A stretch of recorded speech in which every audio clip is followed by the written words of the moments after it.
Hey everyone, it's Jen again. So now we're going to talk about how to find an average when there are both fractions and decimals involved. So basically, to find an average, we're going to need to convert all of the numbers to the same type of form. So we either need all fractions or we need all decimals. Sometimes it's easier to do it one way and not the other because of how the numbers kind of fall out basically. So I'll show you both ways and then you can choose between them as you're working out problems like this. So here I have three numbers, 1/4, 0.32, and the number 2. And I want to find the average of those numbers. So if I decide to convert everything to a fraction, then I would start by converting 0.32 to a fraction. And you may remember from what we've read that when I want to take a decimal and turn it into a fraction, I'm basically just going to put it over some variation on 10 or 100 or 1,000. So here, if I say the number out loud, 0.32 is 32 hundredths. So that actually tells me what the fraction would be, 32 over 100. If you need a trick to remember that though, basically what you do is you take the decimal, 0.32, you count how many numbers are to the right of the decimal. So I've got 2, right? And you put a 0 for each of those, put your line down, and then you put a 1 under the decimal, erase the decimal point. Ta-da, you have a fraction. And that'll work with any decimal. That's how you can turn them into a fraction. Just put zeros under the numbers, the 1 under the decimal point, and you have a fraction. So now I have 1/4, and I have 32 over 100. And I have this 2, remember to turn a whole number into a fraction. I just put it over 1. So my first step in finding an average then is to add everything all together. And you probably remember when I add up fractions, I need everything to have the same denominator on the bottom.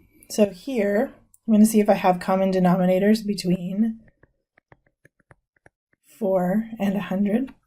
The least common multiple between 4 and 100 is actually 100. 4 will go into 100 evenly. 4 times 25 is 100. So then I would have to take the top times 25 too. I get 25 over 100. So now I've got 32 over 100, 25 over 100. Down here, well, 1 times what is 100? 100. So I get 100.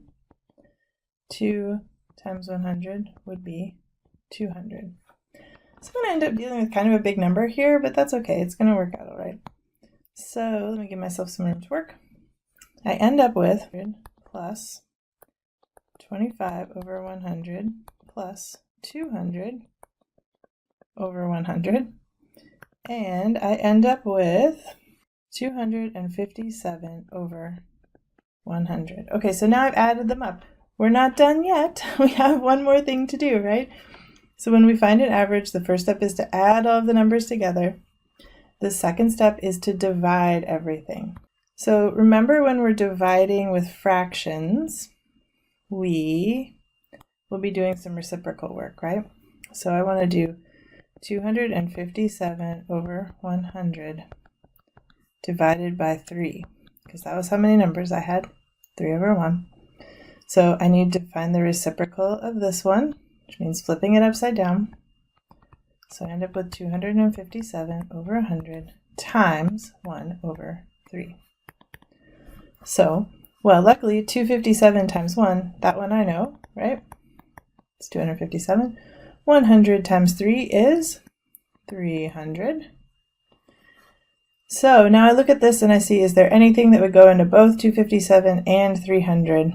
Well, it's an odd number, so I can't divide it by 2. I don't know of any factors for this one off the top of my head, so probably this is its simplest form. So now the average of 1/4, 0.32, and 2 is 257 300ths. Which is kind of a weird number, but that's what we end up with on this one. So now in the next piece, let's talk about the second method for finding averages with fractions and decimals. I'm going to go back to the original numbers.